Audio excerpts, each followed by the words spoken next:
Nous sommes dans les jardins du Cercle de l'Interallié où se rassemblent des journalistes, des diplomates, des responsables politiques et des décideurs, évidemment parfois militaires.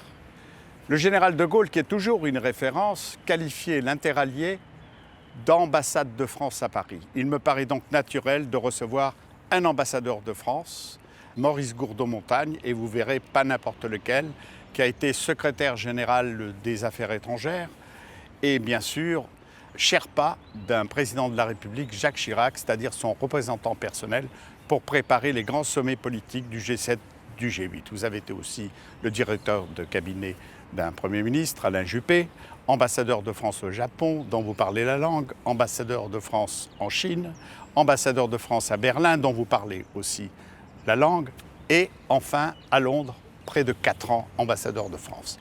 Et c'est bien sûr de ce sujet qu'on va parler, d'un sujet fortement, principalement anglais, du Brexit, du divorce de l'Angleterre avec l'Union européenne, dont vous me dites très souvent d'ailleurs, monsieur l'ambassadeur de France, que et la France et l'Angleterre ont besoin l'un de l'autre et que ça continuera.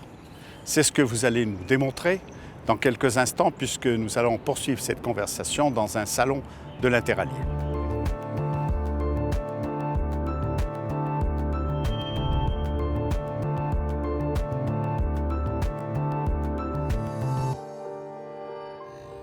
Monsieur l'ambassadeur de France nous a rejoint Jérôme Sainte-Marie, qui est le président d'une société d'études politiques Polling Vox et qui est un expert aussi en matière de sondage et qui nous dira tout à l'heure comment les Français ont ressenti, compris ou incompris le largage, en quelque sorte, je crois qu'on peut utiliser ce terme, le largage de l'Europe par nos amis britanniques. Je ne sais pas s'ils resteront nos amis, en tout cas ce sont les vôtres. Vous avez été pendant 4 ans, je le rappelle, près de 4 ans ambassadeur de France à Londres. Est-ce que cette séparation, ce divorce vous a affecté, puisque l'on sait que vous avez quand même des liens particuliers avec l'Angleterre? Est-ce que vous avez été choqué? J'ai été choqué, comme tout un chacun, parce que l'Angleterre, c'est nous, d'une certaine façon, puisqu'on a fait la guerre avec les Anglais et que le lien du sang est quelque chose de très fort. On a fait les 2 guerres mondiales avec les Britanniques. Mais je n'ai pas été véritablement surpris, car pendant tout mon séjour, et ça je crois pouvoir le dire clairement, je n'ai jamais rencontré d'officiel britannique qui soit pour le projet politique européen. Certes, il y avait un intérêt qui était celui du marché unique, mais le projet politique, il n'existait pas pour les Anglais. Et donc, oui, j'ai été affecté parce que je me rends compte de la perte que ça représente pour l'Union européenne. C'est 15 à 20% de la richesse de l'Europe qui s'en va. Vous avez utilisé l'expression « larguer les amarres ». C'est juste, parce qu'en fait, c'est une île qui largue les amarres. C'est une affaire maritime. Et les Anglais, c'est un peuple libre et maritime. Et donc, oui, j'ai été choqué, j'ai regretté, mais je n'ai pas été surpris parce que c'est un peu dans la continuité de l'histoire du Royaume-Uni. Vous dites qu'on a fait les 2 guerres mondiales, mais on s'est aussi affronté, nous, les Français, avec les Anglais pendant des siècles. Je ne vais pas remonter à 1345, la bataille de Crécy, en passant par Azincourt pour arriver à Waterloo, mais c'est quand même quasiment une façon de s'exprimer et de vivre chez les Anglais. Ce sont des vainqueurs. Alors, je crois qu'il faut toujours regarder les peuples un peu comme on regarde les individus. Un individu a son histoire propre, il a son parcours, il a sa famille, il a ses amis. Bon, un peuple, c'est la même chose. Il habite quelque part, il est donc géographiquement situé, il a des voisins, il a la mer ou pas la mer près de lui, il a des frontières qui sont plus ou moins, je dirais, traversables ou pas. Il a ses émotions, il a son histoire. L'Angleterre a son histoire. Elle a une histoire qui est très différente de la nôtre. Et elle s'est d'abord faite, cette histoire du Royaume-Uni, enfin de l'Angleterre, on l'appelait comme ça, avant que ce soit le Royaume-Uni, avec l'Écosse, le Pays de Galles et l'Irlande. Du Nord. Du Nord, maintenant du Nord. Depuis 1920, mais cette histoire, elle s'est faite en s'opposant au continent où il y avait une puissance dominante qui s'appelait la France. Et vous avez rappelé un certain nombre de batailles. Les Anglais ont un souvenir qui est celui de l'invasion de l'Angleterre par Guillaume le Conquérant en 1066, depuis plus aucune invasion d'aucune sorte en Angleterre. Contrairement aux pays européens qui, eux, passent leur temps à avoir des troupes qui traversent leurs frontières, qui les envahissent, qui les occupent. Les Anglais ne savent pas ce que c'est. Ils n'ont pas cette émotion-là. Ils ont regardé la France comme la puissance dominante qu'il fallait contenir. Et donc, ils ont une connaissance intime de qui nous sommes. Cette relation, elle a été extrêmement, je dirais, perturbée et guerrière jusqu'à 1815, jusqu'à Waterloo. Jusqu'à Trafalgar, je dirais, pour commencer, où la flotte française a été détruite. Donc, ça en était fini des ambitions françaises sur les mers. Et ensuite, à Waterloo, ça en était fini du rêve napoléonien de rassembler une grande Europe sous la coupe de la France. Donc, 1815. Ensuite, la France étant abaissée, les choses se passent différemment. Vous avez la révolution industrielle, vous avez un certain nombre de facteurs qui font qu'on regarde la carte européenne de manière différente. Et là, nous commençons à nous entendre avec les Anglais.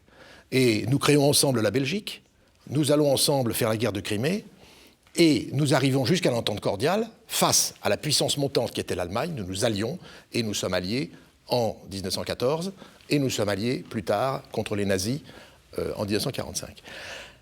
Sur toute cette longue période, ce qu'on observe, c'est que les Britanniques ne sont jamais perdants. Ils sont toujours du côté des vainqueurs. Depuis 1815, ils ont gagné. Ils ont été du côté des vainqueurs en 1918, ils ont été du côté des vainqueurs en 1945. N'oublions pas que l'Angleterre porte, je dirais, la fierté de la résistance aux nazis dans cette partie du monde qui s'appelle l'Europe. Nous sommes dans une histoire qui est différente. Nous avons été vainqueurs à leur côté, nous avons été vainqueurs tout seuls dans d'autres circonstances. En 1940, nous sommes perdants. Nous perdons la guerre. Et nous avons un projet européen qui consiste à inventer un nouveau modèle politique et économique qui s'appelle l'Europe. Alors ça s'appelle au début la CECA, on met en commun le charbon et l'acier, parce que c'est avec ça qu'on fait des canons, donc on ne fondera plus de canons, puis ensuite ça devient les communautés européennes. Ce n'est pas l'histoire des Anglais, parce que nous disons, cette communauté européenne, elle doit avoir aussi un projet politique, c'est-à-dire des transferts de compétences à Bruxelles, transferts de compétences sur la politique agricole, transferts de compétences sur les négociations commerciales. Pourquoi les Anglais qui ont gagné voudraient-ils partager des compétences avec qui que ce soit ? Il n'y a aucune raison. Donc l'Europe, elle est créée par des pays qui ont été défaits, qui ont perdu la guerre, même si la France était du côté des vainqueurs en 1945. Des pays défaits. Grâce d'ailleurs notamment, en ce qui concerne le Conseil de sécurité, et évidemment à la table des négociations, ne serait-ce qu'à la capitulation à Reims, par la présence d'un général français, grâce à Churchill. Grâce à Churchill. Churchill a bien compris que dans l'équilibre tel qu'il se dessinait entre les puissances, avec une Amérique, enfin des États-Unis qui étaient les vainqueurs de la guerre, des Soviétiques qui étaient les autres vainqueurs, il était préférable autour de la table d'avoir un partenaire, et ce partenaire, c'était la France. Et cette France, incarnée par le général de Gaulle, qui avait redonné ses lettres de noblesse, je dirais, à la France, et qui avait rendu son honneur à la France. Mais néanmoins, nous avions été, au départ, un pays qui devait participer à un projet. Ce projet était le projet européen, avec les Allemands, avec les Italiens, qui, eux, étaient les grands perdants, avec les pays du Benelux, les trois du Benelux, Belgique, Pays-Bas, Luxembourg, qui, eux, avaient été envahis, avaient énormément perdu. Il fallait inventer quelque chose de nouveau. Donc on avance comme ça, et plus tard, les Britanniques nous disent « Ah ben nous voudrions rejoindre ». Alors ça s'est fait, vous le savez, en 2 étapes. Une première étape en 62, puis ensuite en 67. Et là, c'est le général de Gaulle qui est au pouvoir. Et le général de Gaulle exprime des réticences. Des réticences... Il va même plus loin, monsieur l'ambassadeur de France. Il décrit les Anglais comme incapables de toute façon de se fondre dans les intérêts européens. Et au fond, il rejoint d'ailleurs ce qu'avait dit Churchill lui-même en 1946 à Zurich, Absolument. Qui est pour la réunification de l'Europe, et notamment du mariage franco-allemand, mais qui est contre, et il le dit précisément, mais vous vous mettez d'accord entre vous, mais nous, de toute façon, nous resterons à l'écart. Nous restons à l'écart parce que nous sommes un pays vainqueur aux côtés des États-Unis, parce que nous sommes le pays qui a le Commonwealth, qui a ce grand empire. En 1946, il y a encore les Indes, il y a encore l'Empire britannique, le Raj et tout ce que ça comporte. Effectivement, l'Angleterre se met à part et il y a d'autres pays.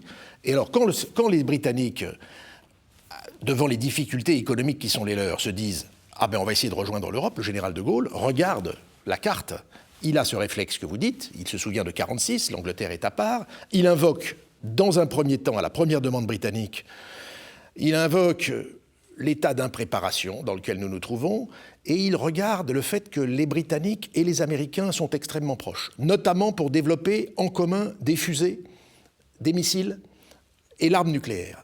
Et il se dit, les Britanniques, d'une certaine manière, ont un fil à la patte avec les Américains. Donc, il a une certaine réticence, car le général de Gaulle, c'est l'époque du plan Fouché, a un projet politique pour l'Europe. Et il sent que les Britanniques ne vont pas y adhérer. Et le deuxième refus a été motivé par la balance des paiements britanniques, la position de la livre sterling à l'époque. Le général de Gaulle l'invoque, on a dit que ça avait été un prétexte dans sa bouche. Le général de Gaulle, manifestement, ne sentait pas les Britanniques prêts à entrer dans le projet politique européen. Et c'est un fait que nous nous retrouvons 40 ou 50 ans plus tard avec des Britanniques qui sortent par une décision de l'ensemble du peuple via un référendum confirmé par des élections qui viennent de se produire. Alors juste une incise sur le plan de la politique intérieure. Il y a un président de la République qui a succédé au général de Gaulle et qui pense que cette opposition de Gaulle à l'entrée des Britanniques, que c'est une lubie de personnes âgées. C'est ce que pense Pompidou. Pompidou ne comprend pas que le général de Gaulle s'oppose à l'entrée des Britanniques. Et pourtant, finalement, quand on se souvient de sa conférence de presse en 1963 à De Gaulle, on retrouve des mots qui ressemblent aux vôtres. Ce sont des insulaires, c'est un pays sans frontières, et un pays qui n'a pas de frontières et qui n'a comme frontière que l'eau, que la mer, de toute façon ne supporte pas de s'allier avec des pays à frontières. Je crois que le général de Gaulle, quand on écoute ses conférences de presse, a défini les lignes de force, les sillons profonds de ce qu'est la politique étrangère de la France par rapport à son histoire, par rapport à l'histoire de ses voisins et par rapport à ses ambitions. Nous vivons encore sur cet héritage. Regardez les discours du général de Gaulle après la guerre d'Algérie, qui ont fondé une politique que nous poursuivons. Regardez le discours de 1963 sur l'Allemagne. C'est le traité de l'Élysée, nous y sommes encore. Regardez son discours sur l'Asie et sur la Chine, c'est 64, nous y sommes encore. Avec les Britanniques, les conférences de presse du général de Gaulle fixent exactement la doctrine, et aujourd'hui nous nous rendons compte que nous sommes, s'agissant du Brexit, dans la continuité de ce que le général de Gaulle a parfaitement senti dès le départ. Je n'ai pas été surpris, c'était votre question, par le Brexit, parce que je ne dis pas que c'était inscrit dans les gènes, mais il y avait un vice de forme. Quand les Britanniques rejoignent l'Union européenne en 1974, ils viennent parce que l'économie britannique est très mal et que le projet européen est un projet qui marche. Finalement, donc, c'est Napoléon qui avait raison, puisqu'il traitait le peuple britannique de boutiquier. Au fond, c'est le business seulement qui compte pour les Britanniques. Alors, qui compte avant tout, je ne dis pas qui compte seulement. Le business compte pour les Britanniques. Tout le monde connaît effectivement cette parole de Napoléon. Les Britanniques se sont battus aussi à nos côtés pour de grandes valeurs, et ça demeure. Oui, mais vous dites qu'ils ont toujours une position, même dans les échanges, si j'ai bien compris, les conversations que vous avez pu avoir en tant qu'ambassadeur de France, lorsqu'on y reviendra tout à l'heure, vous avez participé à l'architecture des fameux accords de Lancaster House, qui sont des accords de défense avec les Britanniques, qui ne sont pas touchés d'ailleurs par le Brexit. Vous dites qu'ils ont toujours quand même une sorte de position de supériorité. Ce sont des vainqueurs, vous êtes battus, vous avez été occupés, nous ne l'avons pas été. C'est une attitude constante. C'est une attitude d'un peuple qui ne s'est jamais lié à personne. C'est un peuple insulaire. Effectivement, il faut bien l'avoir en tête. Un peuple insulaire... Ils sont tous comme ça, les insulaires ? Je pense que il y a une caractéristique chez les insulaires, c'est qu'ils ont entre eux des modes de comportement qui sont impénétrables. C'est vrai pour les Corses, pour les Japonais ? Alors, je l'ai vu chez les Japonais. Je pense qu'il y a beaucoup de points communs entre les Japonais et les Britanniques, même si leur histoire est extrêmement différente. Ils ont des codes, ils ont des rites, ils ont des signes de reconnaissance entre eux qui sont impénétrables à des gens qui n'en sont pas.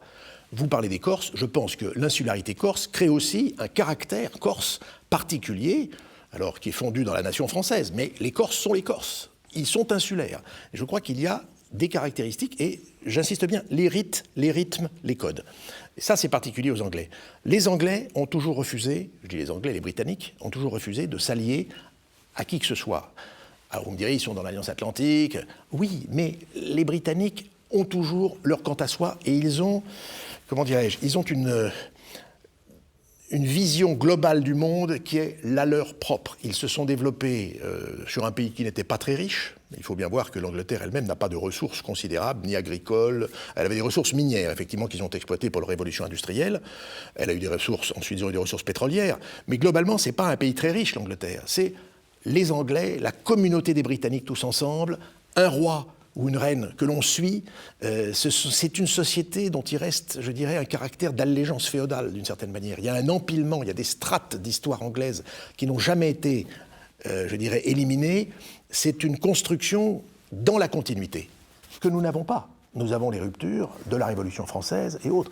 Les Britanniques, il y a une continuité. Même au-delà de Cromwell, on revient, le parlementarisme britannique rétablit le roi, et il y a une continuité britannique qui fait leur force. Il largue l'Europe, mais il largue pas finalement la famille royale, au fond.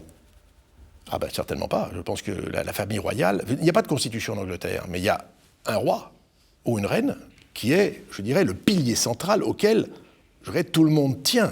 Et c'est encore plus vrai dans la dernière période. Et je pense que ça fait partie aussi, je dirais, de la vision que les Britanniques ont d'eux-mêmes. Nous avons une reine qui a été avec ses parents marcher dans les ruines du Blitz. Le Blitz, c'était 47 nuits de bombardement par la chasse allemande en 1940. À Londres. À Londres.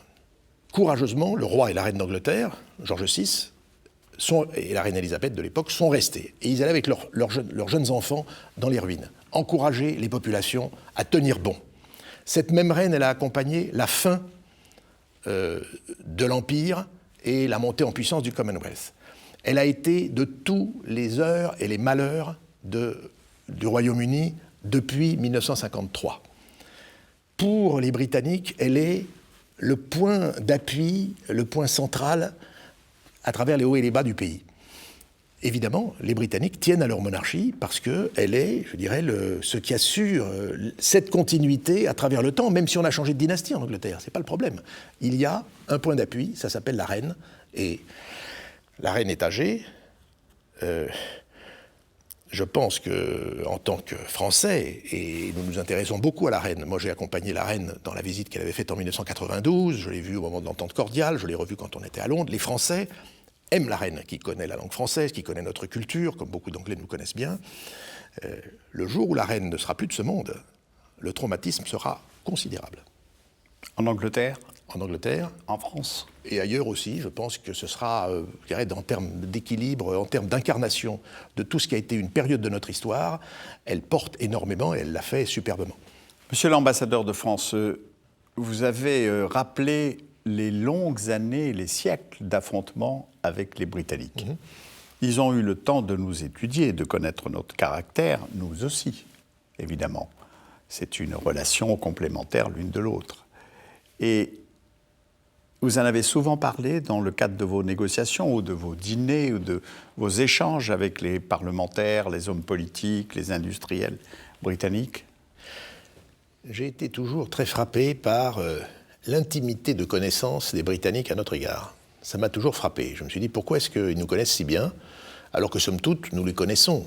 Nous croyons les connaître très souvent, parce que, comme je l'ai dit, ils sont assez impénétrables, étant insulaires. C'est très difficile d'entrer dans leur code et leur manière de faire. Et je me suis dit, après tout, s'ils nous connaissent si bien, c'est parce que, comme vous le rappelez à l'instant, pendant des siècles, ils ont eu un ennemi dominant, ou une puissance dominante en face d'eux, qui était souvent l'ennemi. Et il fallait donc décortiquer le moindre de ces gestes. Ils nous ont occupés aussi. Ils nous ont occupés. Les Plantagenets étaient des rois d'Angleterre, qui étaient également rois de France. Aliénor d'Aquitaine était-elle française, était-elle anglaise? Elle a fait si vous lisez les mémoires d'Aliénor, ou son histoire, vous verrez qu'elle a passé la Manche des dizaines et des dizaines de fois. Donc il y avait une espèce d'intimité. Ils nous connaissent très très bien. Et ça continue. Ils nous connaissent très bien parce que nous sommes battus contre tous nos voisins. On s'est battus en Flandre, on s'est battus contre les Suisses aussi, jusqu'à une certaine époque, jusqu'au XVIe siècle. On s'est battus en Lombardie et en Italie. On s'est battus contre les Espagnols. On s'est battus contre les Allemands. Eux, ils se sont battus d'abord et principalement contre la France. Sur terre, et c'était pour que la France ne soit pas une puissance trop dominante sur le continent européen, et sur mer, et ça a été toutes les guerres que nous avons eues avec eux. Les guerres de succession, la guerre de 7 ans, très important, la guerre d'indépendance des États-Unis d'Amérique, nous sommes battus contre eux, sur terre et sur mer. Et on les bat d'ailleurs, navalement, on les bat. On les bat, on les a battus, et d'ailleurs si l'indépendance des États-Unis, elle est liée, je dirais, aux capacités de la marine de Louis XVI, dont les bateaux avaient... par Colbert. Dont les bateaux avaient été faits avec des arbres plantés à l'époque de Colbert, qui disait « je construis la marine de l'an 2000 ». Et même avant. Voilà. Donc les Britanniques nous connaissent très bien. Et ça se voit encore aujourd'hui parce que vous avez plus de 200 000 Britanniques qui ont des propriétés en France. depuis la petite maison de curé dans un village, le petit château, la petite maison, et qui ont réhabilité tout ça. Il y a un amour des Britanniques pour les vieilles pierres françaises qui est quelque chose dont on ne trouve pas l'équivalent dans l'autre sens. Quand vous regardez les messages qui ont été envoyés au moment de l'incendie de Notre-Dame par les Britanniques, c'est absolument impressionnant. La sensibilité culturelle des Britanniques à notre égard, nous sommes quasiment un prolongement de l'Angleterre, c'est tout à fait frappant. Donc il y a cette intimité culturelle, et j'ajouterais que, et c'est une remarque que je m'étais faite quand j'étais là-bas, on sait que les chemins de fer font évoluer la psychologie des peuples. L'Eurostar, qui nous permet d'être en 2h15 du centre de Paris au centre de Londres, a profondément modifié les mentalités. Et donc, il y a cette affinité franco-britannique qui existe. L'Eurostar qui commence à être rentable. Et qui commence à être rentable, de surcroît, parce qu'il est très fréquenté. Vous avez donc une intimité franco-britannique, une évolution psychologique qui demeure. Ils restent très différents. Ils ont cet arrière-plan que j'ai décrit tout à l'heure, sur ces guerres, ces conflits, mais somme toute, nous sommes des pays très proches, avec beaucoup d'affinités, et de surcroît, tout ça a été scellé dans le sang versé au cours des guerres mondiales. Donc, je pense que si on regarde l'avenir, les Britanniques sont amenés d'une manière ou d'une autre à rester des partenaires essentiels pour la France. Et nous aussi, nous l'acceptons, nous allons développer cette idée. Parce que nous connaissons un peu moins les vieilles paires britanniques qu'ils ne connaissent les nôtres. Nous les connaissons un peu moins, mais il n'y a pas de raison que nous ne le fassions pas, parce que c'est sans doute notre intérêt. Pour les raisons que je disais tout à l'heure, c'est un pays qui a qui a institutionnellement dans le monde, je dirais, les mêmes capacités que nous, et qui a un passé, je dirais, dans l'histoire, qui fait que nous sommes en mesure de nous comprendre. Alors, je vais vous poser une question politique avant d'aborder ce que ça change pour la France et les Français. Et là, je me tournerai vers Jérôme Sainte-Marie pour nous dire quel est l'impact, si vous voulez, sur l'esprit français, de ce largage de l'Europe par les Britanniques. Mais auparavant, je voudrais simplement vous demander, est-ce que vous avez été surpris par la charge qui a été sonnée et massivement par l'électorat britannique, qui est une charge souverainiste et nationaliste? N'ayons pas peur des mots, parce que est-ce que ça peut contaminer, d'ailleurs, je dirais, et là aussi c'est une question que je demanderai à Jérôme Sainte-Marie, la droite française. Mais d'abord, cette charge souverainiste et nationaliste, ça vous a tout de même surpris?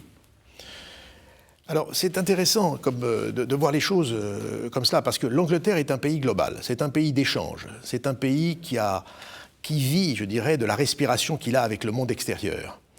Et en même temps, il y a eu ce vote à 2 reprises, le référendum de juin 2016, puis les élections législatives qui ont eu lieu au mois de décembre 2019, qui manifestent effectivement un sursaut de nationalisme et un sursaut de populisme.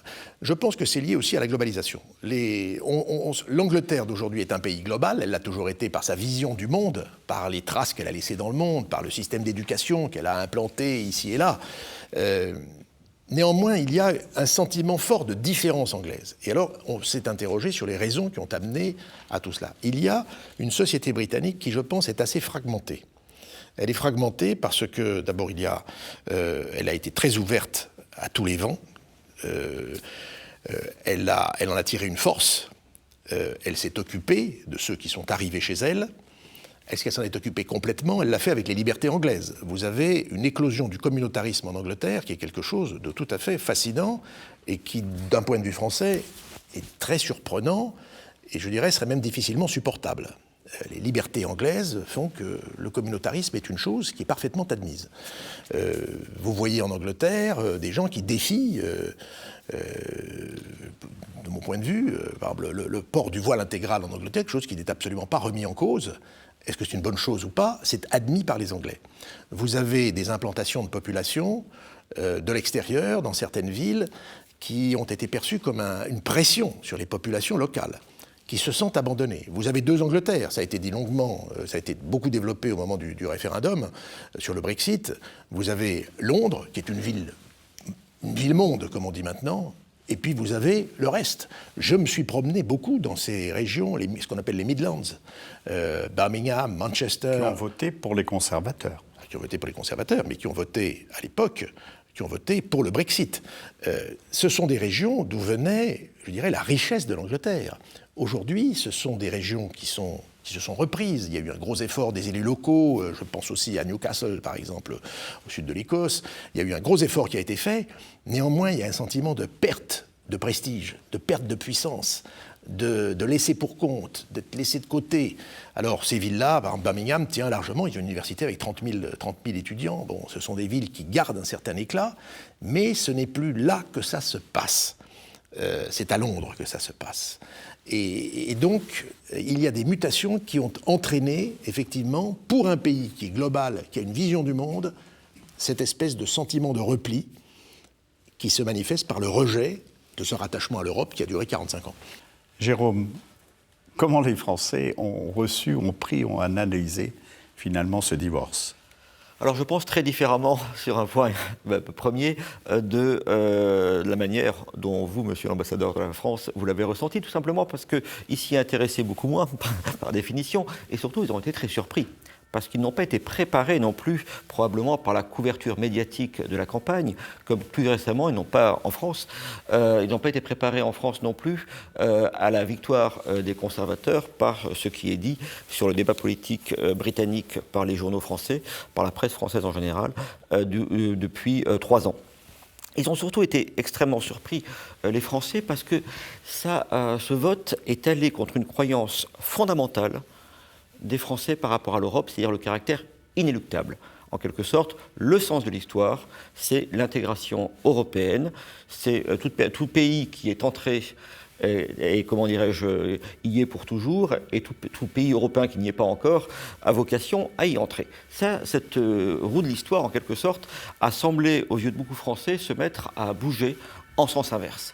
Très étonnant, d'autant plus que la Grande-Bretagne est certes arrivée... En sens inverse, c'est-à-dire ?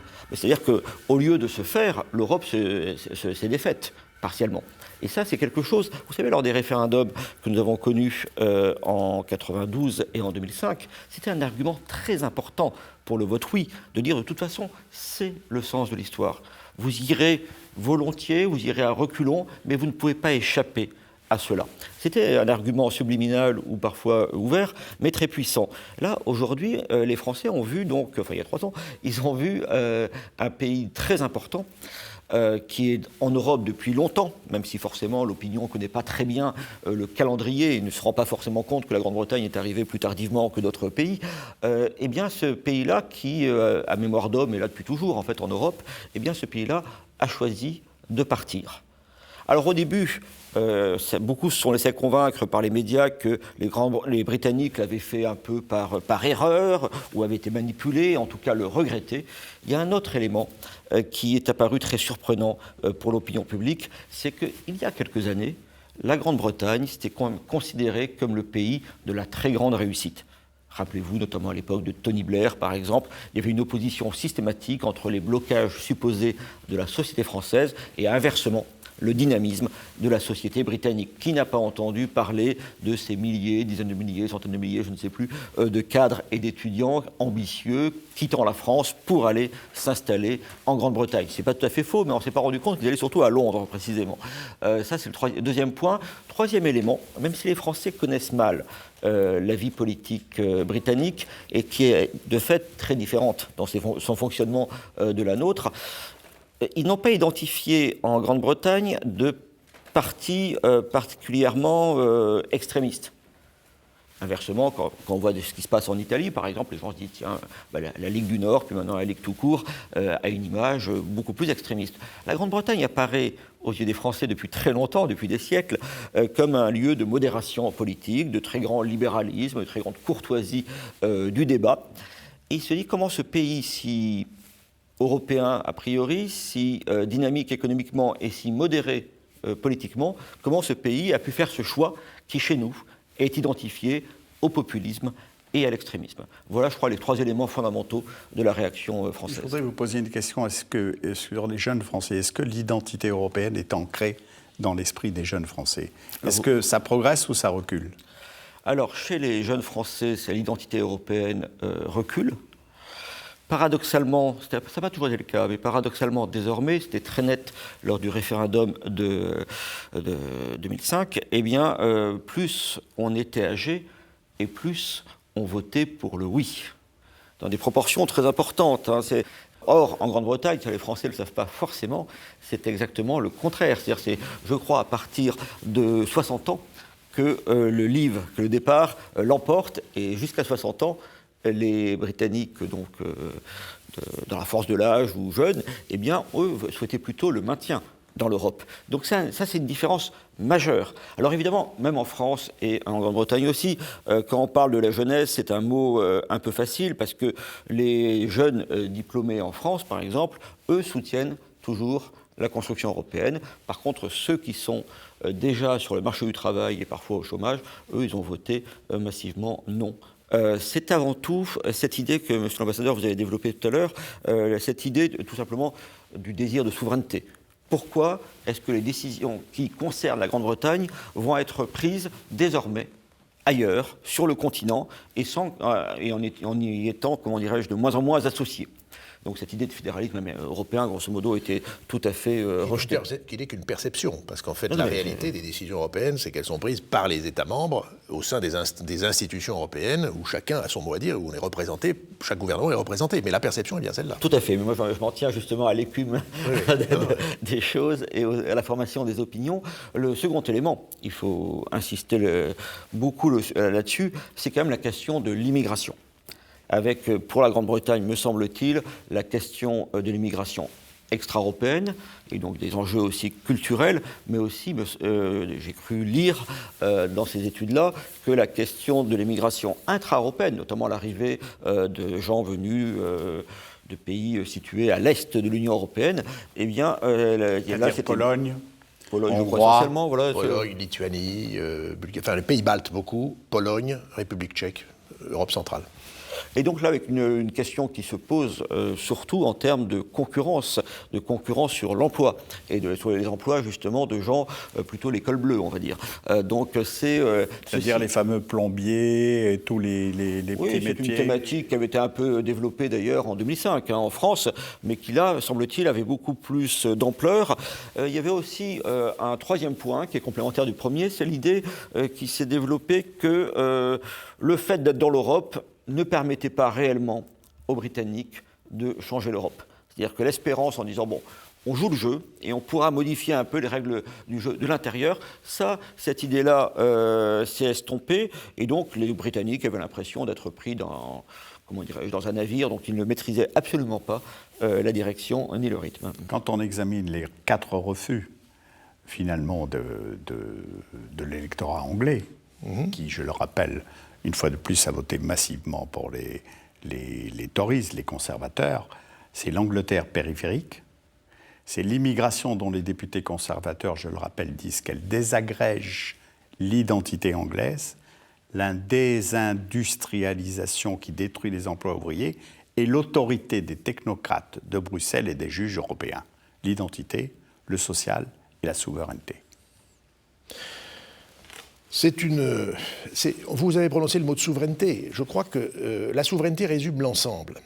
Quand vous êtes un pays qui se considère comme vainqueur et que vous avez la perception, à défaut d'avoir la réalité, la preuve par les faits, que Bruxelles vous dépossède de ce que vous êtes, évidemment, vous refusez tous ces transferts, car pour vous, la souveraineté, c'est Westminster, c'est le Parlement de Westminster, c'est là qu'il y a la légitimité de toute souveraineté en Angleterre. Donc pourquoi faire ces dévolutions de pouvoir de Westminster à Bruxelles ou ailleurs? C'est ça le vrai sujet. Et il y a une perception par les gens que l'Europe, je dirais, met une pression et s'impose là où elle ne le devrait pas et au détriment des intérêts britanniques. Vous avez aussi des contradictions. Quand les Britanniques vous disent la Cour européenne des droits de l'homme est quelque chose est une institution, une instance où nous n'acceptons pas les jurisprudences, c'est aberrant parce que c'est quand même Churchill qui a été à l'origine de la création de la Cour européenne des droits de l'homme. Donc il y a des reniements par rapport au passé, mais ils sont le fruit, je dirais, d'un engrenage qui est celui d'une Angleterre prise par les grands vents de la globalisation et certains, je dirais, caractères inadaptés de certaines évolutions locales. Jérôme, nous connaissons parfaitement les refus qui ont fondé le largage, le divorce des Britanniques avec l'Europe. Est-ce que vous considérez ce que vous avez retrouvé dans toutes vos analyses politiques, des sondages notamment, qui l'expriment, le fait qu'un parti politique plutôt qu'un autre, français, s'inspire ou sera contaminé par les mêmes idées souverainistes et nationalistes? Alors déjà, il faut regarder un peu la manière dont les partis politiques français, les leaders politiques français considèrent ce qui se passe en Grande-Bretagne. Il y a souvent une mode anglaise, en quelque sorte, dans la politique française, mais plutôt à droite qu'à gauche. Pour prendre un exemple assez proche, dans les années 70, on sait que Jacques Chirac parlait du travaillisme à la française. Le même Jacques Chirac, dans la décennie suivante, s'était plutôt inspiré, en 1986 par exemple, du modèle thatchérien, avant de revenir à tout à fait autre chose. Inversement, à gauche, on n'a pas tout à fait l'équivalent. Par exemple, à l'époque de Tony Blair, Lionel Jospin avait refusé de le suivre dans sa troisième voie. Depuis la victoire des conservateurs, il y a bien sûr un grand intérêt de la droite pour ce qui se passe en Grande-Bretagne, pour la raison suffisante que ce parti a fait à peu près 40% des suffrages exprimés lors de ce scrutin, alors que le parti des Républicains a rassemblé au moins 9% des suffrages exprimés aux dernières européennes. Alors ces voix s'expriment à l'intérieur, très fortement à l'intérieur du parti les Républicains, mais très rapidement, elles butent sur des obstacles sérieux. Le premier, c'est que quand même les Républicains, c'est avant tout un parti qui se sent une vocation européenne et qui appelle à voter oui lors des différents référendums. Pour tout simplement, les électeurs de droite qui se sentaient souverainistes sont déjà partis, soit chez Nicolas Dupont-Aignan, soit plus largement dans les catégories populaires, vers le Rassemblement national, le Front national auparavant.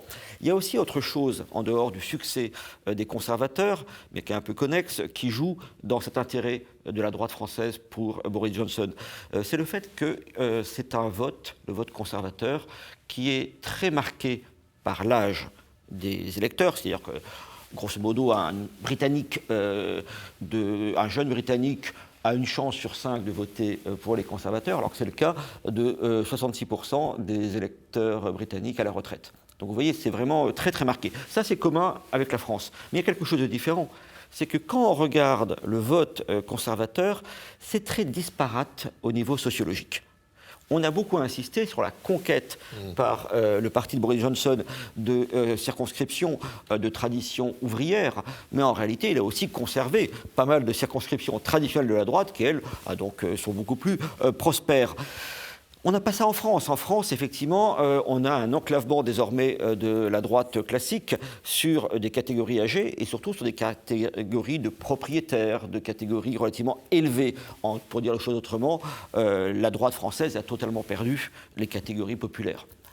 Aujourd'hui, un ouvrier ou un employé sur 2 voterait au premier tour, dans les derniers sondages, pour Marine Le Pen. Ça vous donne un peu une idée de la différence de situation. La droite, si vous voulez, qui ressemble plutôt au Parti conservateur, mais la droite du Rassemblement national. Alors c'est tout le problème, c'est que moi je n'utilise pas le terme de droite pour le Rassemblement national dans la mesure où ses leaders le récusent. Donc si vous voulez, je fais confiance aux responsables d'un parti pour s'auto-qualifier. Il me semble que les discours actuels, si vous voulez, des dirigeants de droite pour dire il faut qu'on essaye de ressembler à ce qui marche outre-Manche, ces discours risquent de rester très velléitaires parce que le rapport à l'Europe, ne serait-ce que cela, est très différent. Le rapport aussi au libéralisme économique est très différent. Nous sommes finalement devenus, parmi la droite française, plus thatchériens que les Britanniques d'une certaine manière. Et surtout, il y a une différence majeure. C'est qu'il y a en France quelque chose qui n'existe pas exactement en Grande-Bretagne, en tout cas qui n'est pas développé autant, c'est un parti, autrefois d'extrême droite, aujourd'hui, à mon avis, un peu ailleurs par rapport au clivage gauche-droite, qui est bien sûr le Front national, puis le Rassemblement national. C'est le parti qui était au second tour lors de la dernière élection présidentielle. Tous les sondages indiquent qu'il le sera pour la prochaine. Toutes sortes de choses peuvent se passer entre-temps, mais quand même, et que donc la place est prise en quelque sorte pour faire du Boris Johnson à la française. Donc c'est pour ça qu'il me semble que la personnalité politique actuelle qui réussi cet alliage entre un programme assez social et un discours, lui, franchement national, me semble-t-il, c'est bien sûr Marine Le Pen. Donc, voilà, je pense que là-dessus, c'est un peu joué. Avec une différence majeure, c'est que Boris Johnson vient d'un parti considéré comme respectable. Il est au cœur des institutions, au cœur de l'histoire britannique, alors que Marine Le Pen, bien entendu, peut être l'objet d'une plus grande diabolisation. Alors, je voudrais vous poser... Oui, pardon. Mais je crois que Jérôme Sainte-Marie a extrêmement bien tracé ce qui nous différencie. Il est toujours très difficile de tracer des parallèles entre les Britanniques et nous, entre leurs institutions et les nôtres. Il y a une chose que vous n'avez pas dite, qui est le rapport des Britanniques à l'État. Le rapport des Britanniques à l'État est très différent du nôtre. Pour les Britanniques, l'État, c'est l'État régalien. Et ça se voit quand il y a une visite d'État officielle, quand le président Sarkozy est venu pour sa visite d'État, comme le font la plupart de nos présidents de la République, en Angleterre. J'étais donc à Londres, et il y a eu 2 événements majeurs dans une visite d'État. Toute visite d'État, c'est un dîner officiel offert par la reine, soit à Buckingham Palace, soit à Windsor, et ça c'est le pouvoir royal qui vous reçoit, c'est le pouvoir régalien, dans toute sa majesté et sa pompe, mais vous avez également un dîner qui ne le dispute en rien en matière de pompe et de grandeur et de somptuosité, qui est le discours à Mansion House, où là, ce sont les marchands de la City qui reçoivent exactement sur le même train, et il y a un représentant de la reine, qui est en général un de ses cousins, qui est là, un duc quelconque, mais surtout, ce sont les marchands. Donc vous avez 2 mondes. Vous avez le monde de l'État régalien et vous avez le monde des marchands, des gens qui font prospérer le pays. C'est une conception que nous n'avons absolument pas chez nous. Je prends cet exemple parce qu'en fait, il est tout à fait révélateur du fait qu'il est impossible de tracer des parallèles. Vous avez dit que le Parti conservateur avait un vote populaire. Effectivement, de tout temps, depuis Disraeli, des ouvriers votent conservateurs. C'est incompréhensible pour des gens comme nous, mais c'est comme ça que ça se passe en Angleterre. La droite française a connu quand même. Elle l'a connu, mais elle l'a perdu, comme vous l'avez dit. Voilà, elle a connu cette diversité sociologique. Mais De Gaulle ne se revendiquait pas de la droite. Certes, mais... Donc c'était un peu différent aussi. Très bien. Benjamin Disraeli, qui était le Premier ministre favori de la reine Victoria. De la reine Victoria, absolument, dans les années 1870. Je me permets de rebondir sur cette question de la droite et des catégories populaires parce qu'elle est importante. Oui. Nicolas Sarkozy avait réussi tout de même en 2007 à rassembler sur son nom la moitié du vote ouvrier face au second tour. Donc, mais c'est quelque chose qui désormais nous paraît extrêmement lointain. Et encore une fois, on a eu cette période où peut-être... Lointain des Républicains. Voilà, on a eu cette période où peut-être qu'il y avait la possibilité de faire ce rapprochement entre nos 2 mondes politiques, mais aujourd'hui, ça me paraît effectivement très difficile, et les différences me paraissent effectivement à peu près insurmontables pour que la droite française s'inspire du modèle britannique. Il y a tellement, dans l'équation, il y a tellement de variables différentes que ça me paraît un exercice assez artificiel. Alors, Jérôme, vous connaissez bien les journalistes français, vous les fréquentez, notamment les médias. Alors, est-ce que vous pouvez, je suis moi-même, j'appartiens à ce monde-là, et je lisais dans un excellent article du Point, intitulé « Et dire que nous l'avions pris pour un bouffon ». On parlait de Boris Johnson. Vous l'avez souvent cité dans vos interventions, là, tout de suite. Comment expliquez-vous, si vous voulez, ce ratage absolument gigantesque par rapport à la personnalité de Boris Johnson ? Il faut dire que je dirais qu'un homme d'État français me disait que lorsqu'il avait reçu Boris Johnson, qu'il était extrêmement sympathique, qu'il était cultivé, mais qu'il racontait souvent n'importe quoi et surtout il mentait beaucoup. Oui, alors moi je ne connais pas du tout la personnalité de Boris Johnson, sinon justement à travers l'écran médiatique.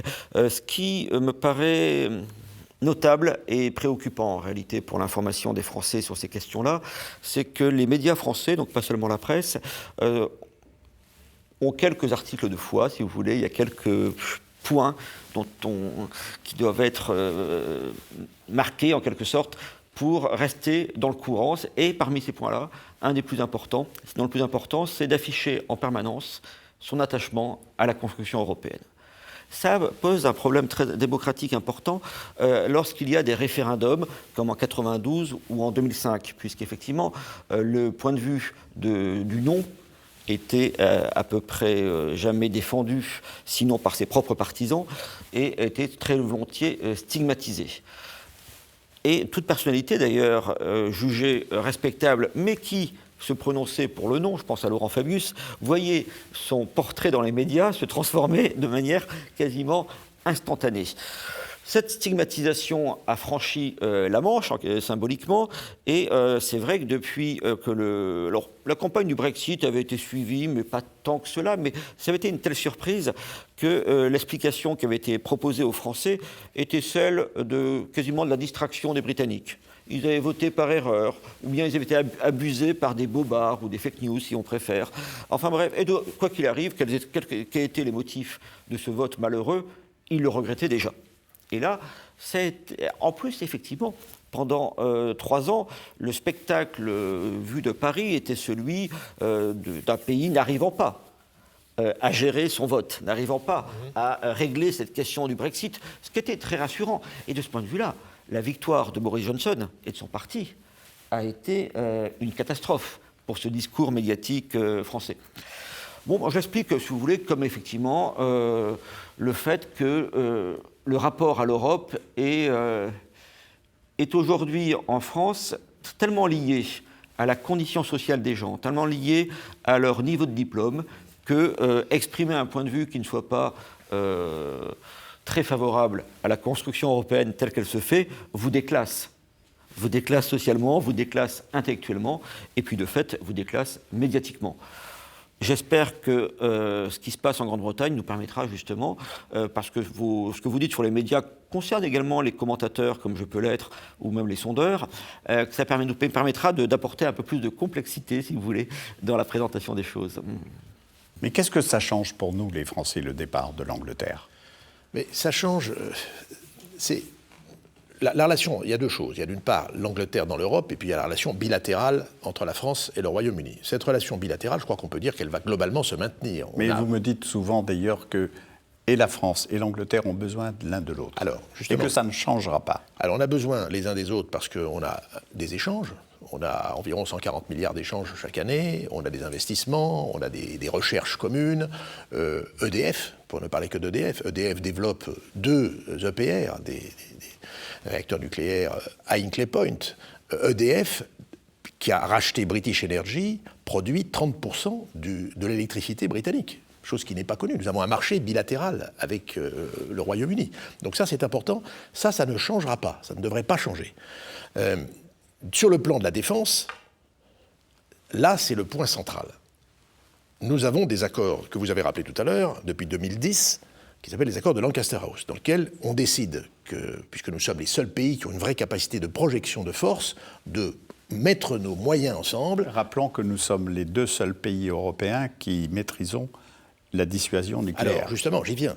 Vous avez cet accord avec plusieurs étages. Un étage où les armées, des moyens de l'armée de terre se mettent ensemble au niveau des brigades, ensuite les armées de l'air, les groupes navals, c'est assez flexible, on peut aller dans certaines régions et pas d'autres. Si on va, par exemple, je vous donne un exemple.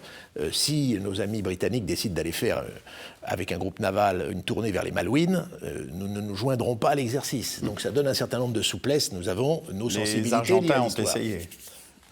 Bon, nous sommes donc dans une situation qui est celle-là. Mais il y a l'étage supérieur est un étage dans lequel nous avons décidé, et c'était en 2010, d'échanger des installations, enfin des moyens de recherche et de simulation nucléaire, notamment pour le calcul, avec des installations en Angleterre et en France. Donc, dans le domaine de la dissuasion nucléaire, même si nous ne partageons pas les résultats de ces simulations, nous partageons des installations, ce qui prouve que la confiance entre le Royaume-Uni et la France sur la défense et donc sur la dissuasion au plus haut niveau est tout à fait complète et il n'y a pas de raison qu'elle change. Donc qu'est-ce qui va changer pour nous ? C'est, je dirais, le fait que nous sommes dans l'Union européenne 2 pays membres permanents du Conseil de sécurité, et nous ne serons dans l'Union européenne, nous ne serons plus qu'un, nous serons tout seuls. C'est extrêmement important pour nous de nous appuyer sur un partenaire. Au Conseil de sécurité, 80% des résolutions sont rédigées par les Français et les Britanniques ensemble. La combinaison de nos influences françaises et britanniques combinées avait un impact sur l'ensemble de nos partenaires européens. Nous faisions des explications ensemble. Là, nous ne pourrons plus le faire de manière institutionnelle. Ça, c'est un problème. Deuxièmement, nous sommes... Ils le feront avec qui, les Britanniques, les Américains ? Les Britanniques le feront avec les Américains, ils le feront dans d'autres formations, d'autres formats. Vous avez vu que Donald Trump le président des États-Unis a promis un vaste ensemble d'accords commerciaux à Boris Johnson. Voilà. Bon, ce qui est certain, c'est que dans l'esprit de Trump, ce qui affaiblit l'Europe va dans le sens des intérêts américains. Ça, c'est incontestable. Mais je ne pense pas qu'il y aura, je dirais, cette prolifération d'accords commerciaux qui apporte tant que ça. Oui, il y aura sans doute des accords commerciaux, mais c'est beaucoup plus important. Est-ce que les Britanniques ne vont pas devenir complètement les supplétifs des États-Unis? Je ne suis pas certain. Les Britanniques, en revanche, feront attention à conserver les courants d'échange qu'ils ont avec le continent européen, avec l'Union européenne, qui représente 60% de leurs échanges. C'est là où c'est quand même le plus important, que d'avoir des échanges avec les Américains, qui restent assez mineurs. Non, il y a un point qui est important, c'est que nous sommes les deux pays dans cette région du monde, français et britanniques, à disposer de l'arme nucléaire, à des pays qui sont des États dotés avec l'arme nucléaire. Et dans le monde incertain où nous nous trouvons, nous avons non seulement cette arme nucléaire, cette dissuasion nucléaire que nous exerçons, qui assure notre protection. Le monde est dangereux, c'est important d'en parler à tous ceux qui sont contre la dissuasion nucléaire. Et nous savons que dans l'Union européenne, il y a des pays qui sont contre la dissuasion nucléaire, qui sont contre la détention des armes nucléaires. Et donc, les choses seront moins aisées dans le cadre de l'Union européenne, maintenant que nous n'avons plus les Anglais avec nous, et ça sera compliqué pour eux parce qu'ils seront tout seuls aussi. Ouais. Rappelons qu'on se dote de l'arme nucléaire pour ne pas s'en servir, pour dissuader. Mais nous avons, avec les Britanniques, des doctrines d'emploi qui sont tout à fait proches. Donc, on s'en dote pour ne pas s'en servir, on s'en dote pour qu'il n'y ait pas de frappe en premier, etc. Nous sommes très, très proches des Britanniques. Et donc, s'il y a quelque chose qui change, effectivement, c'est que nous serons dans des réunions, nous serons tout seuls face à nos partenaires, alors qu'avant, nous étions avec les Britanniques. Faut-il rappeler que jusqu'en décembre 2020, l'Angleterre n'aura toujours pas quitté l'Europe, que ça se fera à partir du 1er janvier 2021. D'ici là, ça peut être quand même assez dur pour Boris Johnson dans la négociation qu'il aura avec l'Europe sur un certain nombre de points. Le commerce, la défense, l'économie, la politique intérieure anglaise, la politique intérieure française notamment. Je dis française, mais en réalité, ça concerne tous les membres de l'Union européenne. Donc c'est seulement à partir de là que le divorce sera réellement consommé. Oui. Effectivement, il y a plusieurs choses qui vont être compliquées. Boris Johnson va vouloir sans doute attirer à lui les capitaux, les investissements et relancer l'activité économique du Royaume-Uni. Donc il va le faire avec des moyens, je dirais, attractifs, et en particulier sur le plan fiscal.